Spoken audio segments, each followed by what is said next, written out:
ভাই ওদেরকে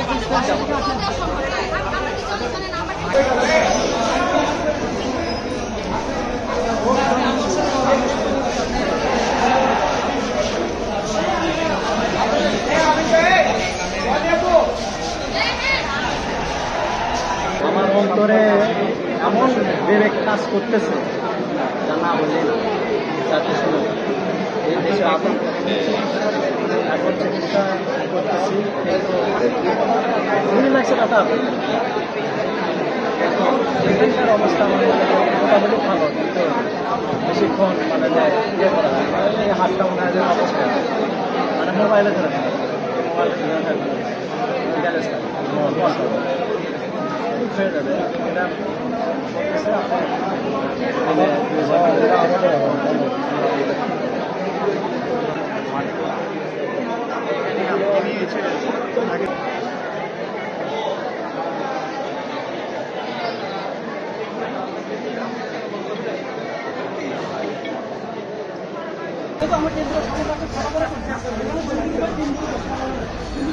আপনাদের কারণ আছে বুঝলাম, কথা না বলে স্লোগান দিয়ে যাচ্ছে, কিভাবে হবে সমাধান?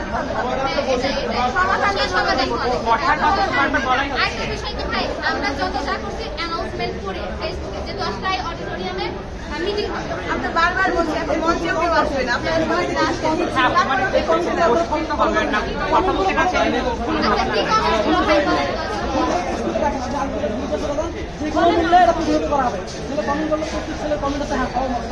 সেখানে আপনারা যারা আয়োজন করছেন তাদের তো বিষয়টা মাথায় নেওয়া উচিত ছিল, যেহেতু সহমত অনেকে করছে এবং বিরোধী পক্ষে একজন দেখলাম প্রতিবাদ করছে ভাইয়া সেখানে যে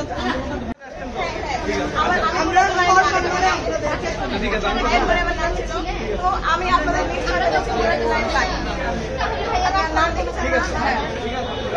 আমি আচ্ছা শুনে যান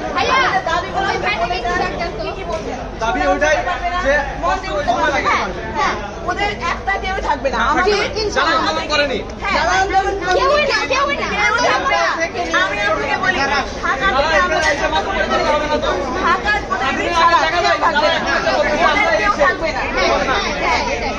ওদের কেউ থাকবে না, ওদের কেউ আমাদের সাথে শোনাগুলো করবে না, আমাদের সাথেও যাবে না।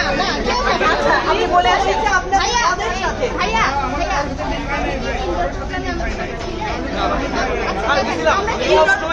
আমরা কেউ কিন্তু উঠি নাই। তাহলে একটা কাজ করতে পারেন, সেটা আপনাদের হ্যাঁ ওনারা কথা দিচ্ছে, আমরা কাউকে মঞ্চে উঠতেই দেবো না। সৈনিক হিসেবে এই প্রবলেমটা সব জায়গাতে যে 5 তারিখের আগে একদল ছিল, পরবর্তী 5 তারিখের পরে আরেকটা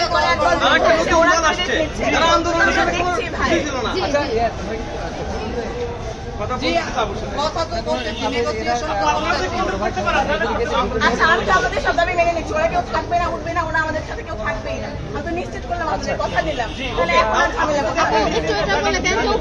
আপনি বলে আসেন, আপনি বলেন উপদেশ আমরা মানবো না।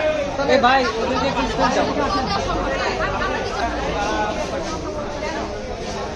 কেমন তারা আমাদের সাথে কারোর সাথে কথা বলবে না, এক পক্ষের সাথে কথা বলবে